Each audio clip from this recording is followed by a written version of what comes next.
We're here with Captain Rita Bigler now for some holiday safety tips. When it comes to Christmas trees, how often do Christmas trees cause fire hazards?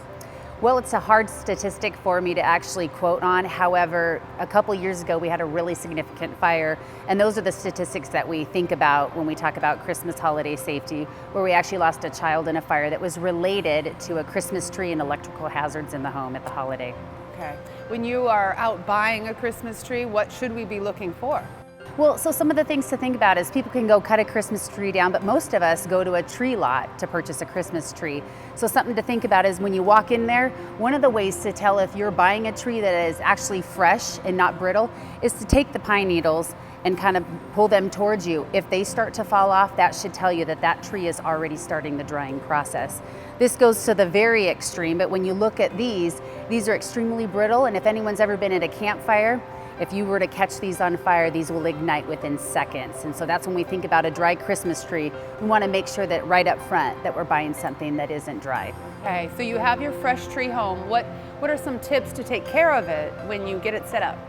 So prior to leaving the lot, find out if they'll actually cut the base of that tree for you, cut off 1 inch to 1.5 inches of that tree, or else make that cut when you get home. The sap sometimes will seal the bottom of the tree and it'll prevent the water from actually absorbing into the base of the tree. Have a good stand that fits the tree that you buy, and it's a good rough estimate to say that a tree will absorb 1 quart of water for every inch in diameter. So that just tells you, minus the math, you should constantly be looking at your tree stand and filling it every day. If you cut off the outside of the tree, that is actually the way that water is absorbed into the tree. So we don't want to trim down the base of our tree to make it fit our tree stand.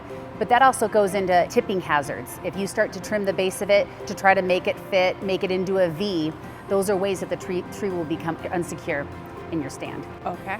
And when it comes time, when the holidays are over and it's time to dispose of the tree, what are your tips there? So pay attention if your tree is getting dry. Hopefully you time it right and it can last throughout the whole season of Christmas. But once that tree becomes dry, we want to actually remove it from the home. Don't store it on the side of your house. I recommend looking on the internet. Many places around the valley will actually do a Christmas tree pickup. So find out if you can get that Christmas tree picked up or actually take it somewhere that they're taking the Christmas trees from you.